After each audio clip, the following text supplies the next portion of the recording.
ಚುನಾವಣೆ ಮುಗಿದ ನಂತರ ಮೊದಲ ಬಾರಿಗೆ ಸುದ್ದಿಗೋಷ್ಠಿ ನಡೆಸಿದ ಕೆಕೆಆರ್ಡಿಬಿ ಅಧ್ಯಕ್ಷರಾದ ಅಜಯ್ ಸಿಂಗ್ ಅವರು ಸುದ್ದಿಗಾರರೊಂದಿಗೆ ಮಾತನಾಡಿದರು.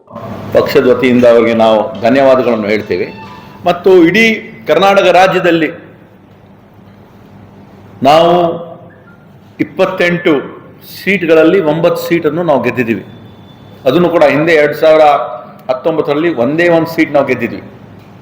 1ರಿಂದ 9 ಸೀಟ್ ನಾವು ಗೆದ್ದಿದ್ದೀವಿ. ಬಹುಶಃ ತಾವೆಲ್ಲೂ ಹೇಳ್ತಾ ಇರ್ಬೋದು ಕಡಿಮೆ ಆಗಿದೆ ಅಂತ, ಅದಕ್ಕನ್ನು ನಾವು ಒಪ್ಕೊಳ್ತೀವಿ. ಯಾಕಂದರೆ ನಮ್ಮ ನಿರೀಕ್ಷೆ ಕನಿಷ್ಠ 15ರಿಂದ 16 ಸೀಟ್ ನಾವು ಗೆಲ್ತೀವಂತ ಒಂದು ಭರವಸೆ ಇತ್ತು.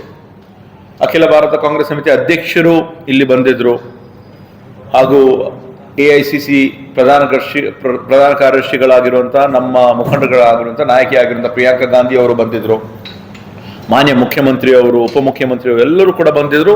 ಇಡೀ ಕಲ್ಯಾಣ ಕರ್ನಾಟಕ ಭಾಗದಲ್ಲಿ ಇಲ್ಲಿ ಎಲ್ಲ ಕಡೆ ಇರ್ತಕ್ಕಂಥ ಒಂದು ಸಂಚಲನ ಏನಿತ್ತು, ಜನ ಒಂದು ಸ್ಪಂದನೆ ಏನಿತ್ತು, ಮತ್ತೆ ನಾವು ಕೊಟ್ಟಿರುವಂಥ ಒಂದು ಗ್ಯಾರಂಟಿ ಹಳ್ಳಿಯಲ್ಲಿ ಇರ್ತಕ್ಕಂಥ ಇದ್ರೆ ನಾವು ಕನಿಷ್ಠ ಒಂದು 15ರಿಂದ 16 ಸೀಟು ನಾವು ಗೆಲ್ತೀವಂತ ಇತ್ತು. ದೇಶದಲ್ಲಿ ನಾವು ನಿರೀಕ್ಷೆ ಮಾಡಿದ ಸೀಟುಗಳಿಗಿಂತ ಕಡಿಮೆ ಬಂದಿದೆ ನಿಜ. ಆದರೆ ಕಳೆದ ಲೋಕಸಭಾ ಚುನಾವಣೆಗಿಂತಲೂ ಈ ಸಲದ ಚುನಾವಣೆಯಲ್ಲಿ ಕಾಂಗ್ರೆಸ್ ಪಕ್ಷ ಹೆಚ್ಚಿನ ಸ್ಥಾನವನ್ನ ಪಡೆದಿದೆ.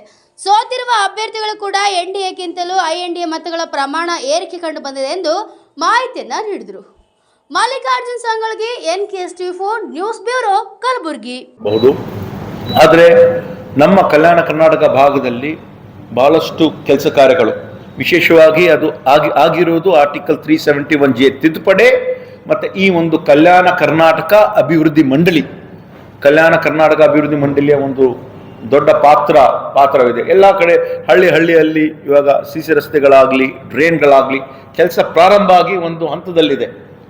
ಜನನು ಕೂಡ ನೋಡ್ತಾ ಇದ್ದಾರೆ, ಈ ಹೊಸ ಸರ್ಕಾರ ಬಂದಿದೆ, ಕೆಲಸ ಕಾರ್ಯಗಳು ಕೂಡ ಆಗ್ತಾ ಇದೆ. ಅಂದರೆ ಅದು ವಿಶೇಷವಾಗಿ ಈ ಒಂದು ಆರ್ಟಿಕಲ್ 371J ತಿದ್ದುಪಡಿ ಆಗಿದೆ ಅಂದರೆ ಸನ್ಮಾನ್ಯ ಮಲ್ಲಿಕಾರ್ಜುನ್ ಖರ್ಗೆ ಸಾಹೇಬರಿಗೆ, ದಿವಂಗತ ಧರ್ಮ್ ಸಿಂಗ್ ಸಾಹೇಬರಿಗೆ, ಮತ್ತು ಇದು ಸರಿಯಾಗಿ ರೀತಿಯಿಂದ ಅನುಷ್ಠಾನ ಆಗಿರೋದು ನಮ್ಮ ಮಾನ್ಯ ಮುಖ್ಯಮಂತ್ರಿಗಳಾಗಿರುವಂಥ ಸನ್ಮಾನ್ಯ ಸಿದ್ದರಾಮಯ್ಯ ಅವರು, ಉಪಮುಖ್ಯಮಂತ್ರಿಗಳಿಗೂ ಎಲ್ಲರಿಗೂ ಕೂಡ ನಾನು ಧನ್ಯವಾದಗಳನ್ನು ಹೇಳಲು ಇಷ್ಟಪಡುತ್ತೇನೆ. ಮತ್ತು ಅದರ ಜೊತೆಯಾಗಿ ನಾವು ಈ ಒಂದು ಎಲ್ಲ ಗ್ಯಾರಂಟಿ ಯೋಜನೆಗಳು, ನಾವು ಕೊಟ್ಟಿರುವಂತಹ ಗ್ಯಾರಂಟಿ ಯೋಜನೆಗಳು ಭಾಳಷ್ಟು ಕಡೆ ನಾವು ಪತ್ರಿಕಾ ಮಾಧ್ಯಮದಲ್ಲಿ ಎಲ್ಲ ಕಡೆ ನಾವು ನೋಡಿದ್ದೀವಿ. ಕ್ಯಾಂಡಿಡೇಟ್ಗಳಿಂದ ನಮಗೆ ಅನುಕೂಲ ಆಗಿದೆ. ಇವತ್ತು ನಾವು 5ಕ್ಕೆ 5 ಸೀಟ್ ನಾವು ಗೆದ್ದಿದ್ದೀವಿ. ಹಳ್ಳಿ ಹೋಗಿರುವಂತಹ ಜನ ಯಾವೊಂದು ರೀತಿಯಿಂದ, ವಿಶೇಷವಾಗಿ ಹೆಣ್ಮಕ್ಳು ನಮ್ಗೆ ಯಾವೊಂದು ರೀತಿಯಿಂದ ಸ್ಪಂದಿಸಿದ್ದಾರೆ. ಅವ್ರು ಸಿಕ್ಕಿರುವಂಥ ಪ್ರತಿ ತಿಂಗಳಕ್ಕೆ 2,000 ರೂಪಾಯಿ ಆಗಲಿ, ಮತ್ತು ಉಚಿತವಾಗಿ ಬಸ್ ಪ್ರಯಾಣ ಆಗಲಿ, 5 kgಯಿಂದ 10 kg ಅಕ್ಕಿ ಸಿಗ್ತಕ್ಕಂಥ ಒಂದು ವಿಷಯ ಆಗಿರಬಹುದು, 200 ಯೂನಿಟ್ ಉಚಿತವಾಗಿ ವಿದ್ಯುತ್ ಸಿಗ್ತಾ ಇರಬಹುದು, ಮತ್ತು ಯುವಕರಿಗೆ ನಾವು ಏನು ಪ್ರಾರಂಭ ಮಾಡಿದ್ವಿ, ಸುಮಾರು 5,29,000 ಯುವಕರಿಯನ್ನು ನೋಂದಣಿ ಮಾಡ್ಕೊಂಡಿದ್ದಾರೆ. ಒಂದು ಯುವ ನಿಧಿ ಅಂತ ಕಾರ್ಯಕ್ರಮ ಆಗಿರಬಹುದು. ಎಲ್ಲ ಜನ ಒಂದು ಅರ್ಥ ಆಗಿದೆ. ಯಾಕಂದರೆ ನಮ್ಮ ಕಲ್ಯಾಣ ಕರ್ನಾಟಕ ಅಭಿವೃದ್ಧಿ ಮಂಡಳಿ ವತಿಯಿಂದ ನಾವು ಮಾಡ್ತಕ್ಕಂಥ ಒಂದು ಅಕ್ಷರ ಆವಿಷ್ಕಾರ ಕಾರ್ಯಕ್ರಮ ಆಗಿರ್ಬೋದು, ಆರೋಗ್ಯ ಆವಿಷ್ಕಾರ ಕಾರ್ಯಕ್ರಮಗಳಾಗಿರ್ಬೋದು, ಉದ್ಯೋಗ ಆವಿಷ್ಕಾರ ಕಾರ್ಯಕ್ರಮಗಳಾಗಿರ್ಬೋದು, ಮಿನಿ ವಿಧಾನಸೌಧ ಮಾಡ್ತಕ್ಕಂಥ ಅದೆಲ್ಲ ಪ್ರಾರಂಭ ಆಗಿದೆ. ಯಾಕಂದರೆ ಅಭಿವೃದ್ಧಿ ಅಂದರೆ ಒಂದು ನಿರಂತರವಾದ ಒಂದು ಪ್ರಕ್ರಿಯೆ, ಒಂದೇ ಸತಿ ಆಗ್ತಕ್ಕಂಥ ಕೆಲಸ ಇಲ್ಲ, ಸತತವಾಗಿ ನಡೆದಿರುವಂತಹ. ಸೊ ಈಗ ನಾವು ಎಲ್ಲ ಒಂದು ರೀತಿಯಿಂದ ನಾವು ನೋಡಿದ್ರೆ ಈ ಒಂದು 5ಕ್ಕೂ 5 ಸೀಟ್ ನಾವು ಕಲ್ಯಾಣ ಕರ್ನಾಟಕ ಭಾಗದಲ್ಲಿ ನಾವು ನೋಡಿದ್ರೆ ಅದರ ಒಂದು ದೊಡ್ಡ ಪಾತ್ರ ಆರ್ಟಿಕಲ್ 371J ಇದೆ, KKRDB ಬೋರ್ಡ್ ಇದೆ, ಮತ್ತು ಅದರ ಜೊತೆಯಾಗಿ ನಮ್ಮ ಈ ಒಂದು ಯೋಜನೆಗಳು ನಾವು ಏನು ಅನುಷ್ಠಾನಕ್ಕೆ ಸರಿಯಾದ ರೀತಿಯಿಂದ ಜನರಿಗೆ ಮುಟ್ಟಿಸ್ತಕ್ಕಂಥ ಸುಮಾರು 32,000 ಕೋಟಿ ಕಳೆದ ಒಂದು 9 ತಿಂಗಳಲ್ಲಿ ಏನು ಜನರಿಗೆ ಮುಟ್ಟಿಸ್ತಕ್ಕಂಥ ಒಂದು ಕೆಲಸ ಪ್ರಯತ್ನ ನಾವು ಮಾಡಿದ್ದೀವಿ. ಅದನ್ನು ಕೂಡ ಇದರಲ್ಲಿ ತೋರಿಸ್ತದೆ. ಮತ್ತು ವಿಶೇಷವಾಗಿ ಮಾನ್ಯ ಮುಖ್ಯಮಂತ್ರಿಯವರು ಕೂಡ ಭಾಳ ವಿಶೇಷ ಕಾಳಜಿಯನ್ನು ವಹಿಸಿ ನಾಡಿದ್ದು 14ನೇ ತಾರೀಕು ಬೆಳಗ್ಗೆ 9 ಗಂಟೆಗೆ ಗೃಹ ಕಚೇರಿ ಕೃಷ್ಣಾದಲ್ಲಿ ಈ ಒಂದು ಭಾಗದ ಎಲ್ಲ ಸಚಿವರಿಗೆ ಹಾಗೂ ಇಲ್ಲಿ ಇರ್ತಕ್ಕಂಥ ಎಲ್ಲ ನಮ್ಮ ಬೋರ್ಡಲ್ಲಿ ಇರ್ತಕ್ಕಂಥ ನಮ್ಮ ಕಾರ್ಯದರ್ಶಿಗಳು, ಪ್ಲಾನಿಂಗ್ ಕಾರ್ಯದರ್ಶಿಗಳು, ಅವ್ರಿಗೆಲ್ಲರೂ ಕರೆಸಿ ಒಂದು ರಿವ್ಯೂ ಮೀಟಿಂಗ್ ಮಾಡ್ತಾ ಇದ್ದಾರೆ. ಅವರು ಬಹಳ ಸಂತೋಷದಲ್ಲಿದ್ದಾರೆ. ಹಿಂದಿನ ವರ್ಷ ಬೇರೆ ಕಾರಣಗಳಿಂದ, ಯಾಕಂದರೆ ನಮಗೆ ಜಾಸ್ತಿ ಸಮಯ ಸಿಕ್ಕಿರಲಿಲ್ಲ, ಬರೀ 3,000 ಕೋಟಿ ಬಂದಿದೆ. ಈ ಬಾರಿ ಯಾವ ಕಾರಣಕ್ಕೂ ನಮ್ಮ ಕಲ್ಯಾಣ ಕರ್ನಾಟಕ ಈ ಒಂದು ಅಭಿವೃದ್ಧಿಗಾಗಿ, ಅಭಿವೃದ್ಧಿ ಮಂಡಳಿಗೆ 5,000 ನಮ್ಮ ಸರ್ಕಾರ ಕಡೆಯಿಂದ ಯಾವೊಂದು ರೀತಿಯಿಂದ ನಾವು ಹೇಳಿದ್ದೀವಿ. ಅದಕ್ಕೆ ಒಂದು ರಿವ್ಯೂ ಮೀಟಿಂಗ್ ನಾಡಿದ್ದು ಮಾನ್ಯ ಮುಖ್ಯಮಂತ್ರಿ ಅವರು ಕರೆದಿದ್ದಾರೆ. ಮಾರ್ಕೆಟ್ ಅಲ್ಲಿ ದುಡ್ಡು ಹಾಕ್ರಿ ಅಂತ ಹೇಳ್ತಾರೆ ಅಂದ್ರೆ ಜನ ಏನ್ ತಿಳ್ಕೊಳ್ಬೇಕು? ಓಪನ್ ಆಗಿ ಸ್ಪೀಚ್ ಅಲ್ಲಿ ನೀವು ಶೇರ್ ಖರೀದಿ ಅಂತ ಹೇಳ್ತಾರೆ, ಖರೀದಿ ಮಾಡಿದ್ದಾರೆ. ಮತ್ತೆ ಜನ ಇವಾಗ 30 ಲಕ್ಷ 40 ಲಕ್ಷ ಕೋಟಿ ಹೋಗ್ಬಿಟ್ಟಿದ್ರೆ ಅಮಿತ್ ಶಾ ಬಂದು ದುಡ್ಡು ಕೊಡ್ತಾರ? ಅದೆಲ್ಲ ನಾವು ಅರ್ಥ ಮಾಡ್ಕೊಳ್ಬೇಕಾಗ್ತದೆ. ಮತ್ತೆ ಈ ಒಂದು ನೀಟ್ ಎಕ್ಸಾಮ್ ಕೂಡ ತಾವು ನೋಡಿದಿರಿ. ನೀಟ್ ಎಕ್ಸಾಮ್ಸು ಸುಮಾರು 24 ಲಕ್ಷ ನಮ್ಮ ವಿದ್ಯಾರ್ಥಿನಿಯರು ನೀಟ್ ಎಕ್ಸಾಮ್ ಅನ್ನು ಬರೆದಿದ್ದಾರೆ.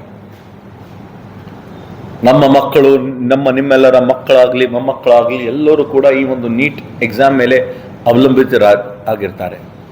ಹಗಲು ಇರುಳು ಶ್ರಮ ಪಡ್ತಾರೆ, ಓದ್ತಾರೆ, ಎಕ್ಸಾಮ್ ಬರೀತಾರೆ. ಈಗ ತಾವು ರಿಸಲ್ಟ್ ನೋಡಿದ್ದೀರಿ.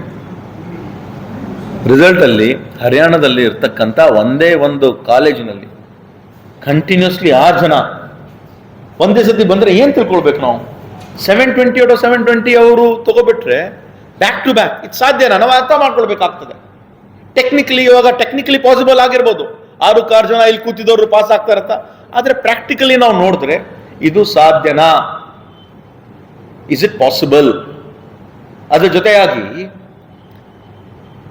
ಎಲ್ಲರೂ ಕೂಡ, ಯಾಕಂದ್ರೆ ಇದು ನೀಟ್ ಕರೆಕ್ಟ್ ಆನ್ಸರ್ ನಾವು ಬರೆದ್ರೆ 4 ಅಂಕ ಸಿಗ್ತದೆ, ನೆಗೆಟಿವ್ ಮಾರ್ಕಿಂಗ್ ಇದೆ. ಏನಾದ್ರು ರಾಂಗ್ ಆನ್ಸರ್ ಬರೆದ್ರೆ -1 ಆಗ್ತದೆ, 5 ಹೋಗ್ಬೇಕು. ಯಾರಿಗಾದ್ರೆ ಸಿಗಬೇಕಂದ್ರೆ 720 ಇಂದ 1 ತಪ್ಪು ಮಾಡಿದ್ರು 715 ಆಗ್ತದೆ. ಒಪ್ಕೊಳ್ತೀರಾ? 715 718 719 ಹೆಂಗ್ ಬರೋದು? ಅದಕ್ಕೆ ಅವರು ನಾವು ಗ್ರೇಸ್ ಮಾರ್ಕ್ಸ್ ಕೊಟ್ಟಿದ್ದೀವಿ ಮುಚ್ಕೊಳ್ಳೋಕ್ಕೆ, ಪತ್ರಿಕೆ ಸೋರಿಕೆ ಆಗಿಲ್ಲ ಅಂತ ಅದೆಲ್ಲ ಕತೆ ಹೇಳ್ತಾರೆ. ಇದೂನು ನಾವೆಲ್ಲ ಕಡೆ ನಾವು ಹೇಳಿದ್ವಿ ಮರುಪರೀಕ್ಷೆ ಆಗಬೇಕು. ಒಂದೇ ಕಡೆ ಸುಮಾರು 67 ಜನ ಏನು ಫಸ್ಟ್ ರ್ಯಾಂಕ್ ಅಂತ ತಗೊಂಡಿದ್ದಾರೆ. ಬಹುಶಃ ಎಲ್ಲರೂ ಸೇರಿ ಏಮ್ಸ್ ಅಲ್ಲೇ ಅಪ್ಲೈ ಮಾಡಿದ್ದಾರೆ. ಇದ್ದಿದ್ದೆ 40 ಸೀಟು. ಯಾವ ಆಧಾರದ ಮೇಲೆ 67ರಲ್ಲಿ ಫಸ್ಟ್ ರ್ಯಾಂಕ್ ಬಂದಿದ್ದವ್ರು 40ಕ್ಕೆ ಕೊಡಕ್ಕಾಗ್ತದೆ? ಇದನ್ನು ಒಂದು ಬಹಳ ದೊಡ್ಡ ಹಗರಣ. ನಾವು ಈ ಒಂದು ರೀತಿಯಿಂದ ನಾವೆಲ್ಲ ರೀತಿಯಿಂದ ನಾವು ತಿಳ್ಕೊಳ್ಬೇಕಾಗ್ತದೆ. ಮರುಪರೀಕ್ಷೆ ಆಗ್ಬೇಕಲ್ಲ. ಇವಾಗ 720 to 720 ಎಲ್ಲ ಅವರು ತಗೊಂಡಿದ್ದಾರೆ ಅಂದ್ರೆ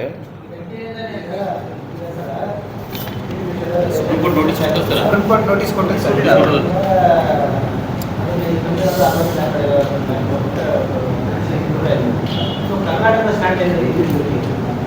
ಅದೇ ಇದ್ರ ಬಗ್ಗೆನೂ ಚರ್ಚೆ ಆಗ್ತದೆ. ನಾವು ಕೂಡ ಮರುಪರೀಕ್ಷೆ ಆಗಬೇಕು. ಸಿಇಟಿ ಏನಾದ್ರು ಡಿಮ್ಯಾಂಡ್ ಮಾಡಿದ್ದಾರೆ? ಸಿಇಟಿ ಇತ್ತಲ್ಲ ಮುಂಚೆ, ಕಂಟಿನ್ಯೂಷನ್ ಏನಾದ್ರು ಡಿಮ್ಯಾಂಡ್ ಮಾಡಿದ್ದಾರೆ? ನೋಡೋಣ, ಇದ್ರ ಬಗ್ಗೆ ನಾವು ಆಕ್ಚುಲಿ ಸರಿಯಾದ ರೀತಿಯಿಂದ ಚರ್ಚೆ ಮಾಡಿ ಜನರಿಗೆ ಏನು ಅನುಕೂಲ ಆಗ್ತದೆ ಆ ಒಂದು ರೀತಿಯಿಂದ ನಾವು ಮಾಡ್ತೀವಿ. ಇದು ಸೀರಿಯಸ್ ಇಶ್ಯೂ ಆಗಿದೆ. ಇದು ಹೊರ ಬಂದಿದೆ. ಬಹುಶಃ ಮುಂದೇನೂ ಕೂಡ ಹಿಂದೇನೂ ಕೂಡ ನಡೀತಾ ಇರ್ಬೋದು. ನಮ್ಮ ಗಮನಕ್ಕೆ